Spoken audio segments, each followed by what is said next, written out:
Թմրամոլությունը որպես հոգեակտիվ նյութերի նկատմամբ պաթոլոգիական կախվածություն մեր ժամանակների ամենասուր սոցիալական խնդիրներից է դարձել։ Առողջապահության համաշխարհային կազմակերպության տվյալներով աշխարհում թմրամիջոց է օգտագործում շուրջ 275 միլիոն մարդ, չափահաս բնակչության 5.6%-ը, ավելի քան 36 միլիոնն էլ տառապում է թմրամիջոցների օգտագործման խանգարումներից։ Միայն 2019 թվականին թմրամիջոցների հետ կապված մահվան դեպքերի թիվը հասել է մոտ 500,000-ի։ Ամբողջ աշխարհում արատավոր այս երևույթը տարեց տարի տարածվում է շեշտակի արագությամբ։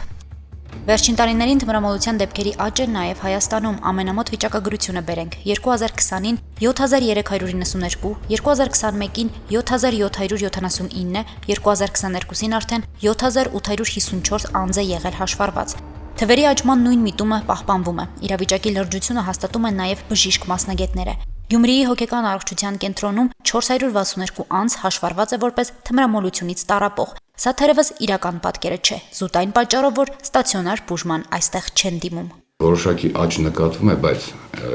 ինչպեսի յուրահատկություն կա, ելնելով երևի մենտալիտետից, Շիրակի մարզ կամ վերջը, այն որ ասում են մեկը մեկին ճանաչել եւ այն, գերազանցապես թմրամոլության տառապողները նախընտրում են այստեղ չբուժվել։ Իրանց հաշվառման վերաբերյալ տվյալները հաճախակի լինում են մենք Երևանից կախվածությունների բուժման ազգային կենտրոնից տանում ենք քաղաքացիք, այն մասի որ իրենք այդտեղ ստացիոնար բուժում են ստացել եւ այդ քաղաքացիքի հիման վրա են իրենք հաշվառվում։ Այստեղ ստացիոնար բուժման համար իրենք հիմնականում չեն դիմում։ Բայց ընթացիկ եթե ամբուլատոր բուժումը, պահպանողական չդեղորայք ստանալու գալիս են։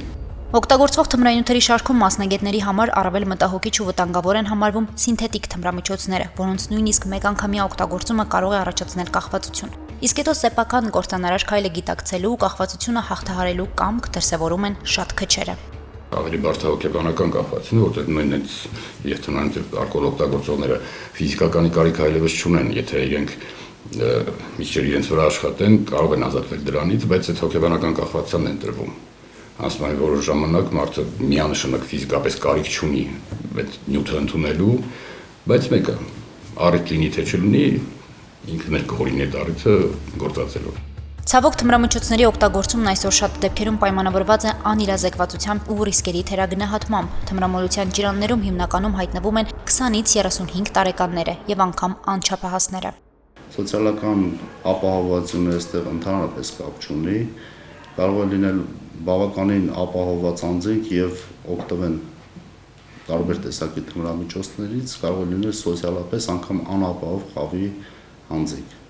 ովքեր քրտնաջան աշխատանքի արդյունքում ձեռք բերված գումարները ոչ թե օգտագործում են իրենց ընտանիքների բարօրության համար, այլ օգտագործում են թմրամիջոցները ձեռք բերելու եւ օգտագործելու համար։ Շիրակի մարզում 2024 թվականի նոյեմբերից մինչև այս տարվա 6 ամիսները ներառյալ բացահայտվել է թմրամիջոցների իրացման 32 եւ ձեռքբերման 48 դեպք։ Արգրավել է 16 կիլոգրամ 380 գրամ թմրանյութ։ Իրավապահները նորից ահազանգում են, որ վաճառքը հիմնականում իրականացվում է առցանց տիրույթում։ Այնինչ անում են իրացնողն էլ, օգտագործողն էլ, սոցհարտակում մնում են անանուն, ինչի պատճառով այն փաստացի դուրս է մնում վերահսկողությունից։ Հարկ եմ համարում նշել, որ բավականին բարդ է տելեգրամյան հարտակներում թմրամիջոցների ապօրինի շրջանառության դեպքերի հայտնաբերումը եւ բացահայտումը, սակայն այս ոլորտում նույնպես Շիրակի մարզային վարչությունը կատարել է իր առջև դրված խնդիրների կատարումը։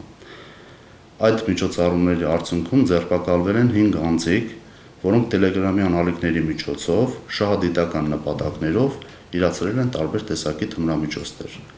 Նշեմ, որ այդ 5 անձանցից մեկը եղել է կին։